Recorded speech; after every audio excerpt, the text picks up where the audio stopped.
I don't know who needs to hear this, but don't forget about the angels that God assigned to you in your times of need. I remember this lady, her name was Shelly. I started this new job and I was catching a bus at the time. My shift started at 6 o'clock in the morning. The buses did not run until 6 o'clock in the morning. This meant that I couldn't get to work unless I got a ride to work. This lady that I met at work, she didn't know who I was, but she began to help me get to work. She would wake up around 3 or 4 o'clock in the morning. She did not live anywhere near me, but she would make sure I got to work on the days where I had to work at 6 o'clock in the morning. She did that for me up until the 6th month that I got my car, and she's the reason that I was able to keep that job. There was another time that I had fasted for 11 days, and I ended up getting sick. Right? I was angry with God, and I was like, I don't know how I'm ending up sick when I'm fasting so that I could draw closer to you. I go into Walgreens to get my medication. At that time, I'm struggling with my finances, and I can't really afford this medication, which is why I'm mad at God in the first place that I'm sick, because I'm sick and I also can't afford this medicine. I'm standing in line at Walgreens. There's this man in line where God tells me you can trust him. I'm like, what do you mean I can trust him? This is a complete stranger. How can I trust this man?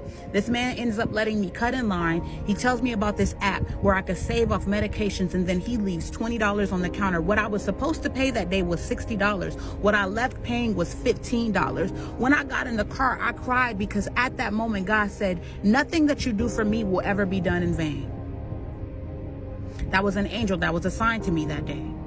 And then there was another time where I was performing full time. I was a starving artist. I met this girl by the name of Ra, she calls herself. Ra extends her benefits, her flight benefits to me because she's a flight attendant. Mind you, I probably had met Ra about a month prior to that. Because of Ra, I was able to travel to over 7 to 10 states to travel and do spoken word poetry. Never forget about the angels that were assigned to you in your time of need. That's not all. There's another girl from the Netherlands. Recently this happened. I prayed in my heart. I said, Lord, I don't know what I'm supposed to do right now, but I get this feeling that you just want me to be still and know that you are God. I want to get paid for being myself. I'm tired of trading time for money. I'm tired of performing for money. I'm tired of trying to struggle and struggle for money. If you are calling me to be in this season, send me some type of confirmation. But this is a prayer that I prayed in my heart. I said, it will show me that you want me to do this right now if you sent somebody to just bless me with some money. And in my heart, I seen $674. I never spoke this prayer out loud.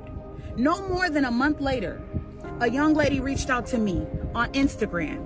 And she said, I was praying to God and I was asking him where to send my tithe, and you came to my mind, and the Lord told me to send to you what I have left over from a sale that I made. It ended up being the exact number I saw in my spirit, $674 from a young lady in the Netherlands that I have never met before. Do not ignore the angels that God has assigned to you in your time of need, and your time of confirmation, and your time of desperation. Sometimes you think that God ain't with you because you're ignoring the people that he's assigned to you to bless you. There are people that have been assigned to you, but if you don't see God in the people that he's blessed you with, you will not see God for who God is. He's working through those who are obeying his voice. I can give you many more stories about how I thought I was going to get evicted, and then a friend of mine showed up with the exact amount of money that I needed. Times where I needed a place to stay and somebody who was a stranger opened up their door. If you don't see how God is blessing you through the people he's positioned to be a purpose in your life, then it's easy for you to think that you did this all by yourself, that you got it on your own, that you're out here on your own, and that God is not with you. God is with you. God is for you, but you have to recognize when he's sending people to bless you. I have so many stories just like that, where I thought I wasn't going to make it, and then God opened the door miraculously. Do not forget to thank God for the people he has assigned to help you fulfill your purpose.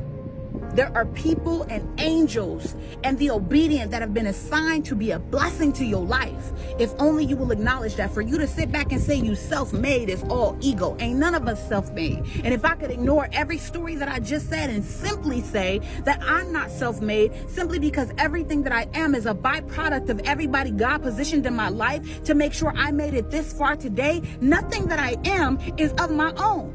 Every piece of information and wisdom that I got, I borrowed from somewhere, be it a book, be it a teacher, be it a pastor, be it my mother or my father. How can you be self-made if everything that is within you comes from somewhere?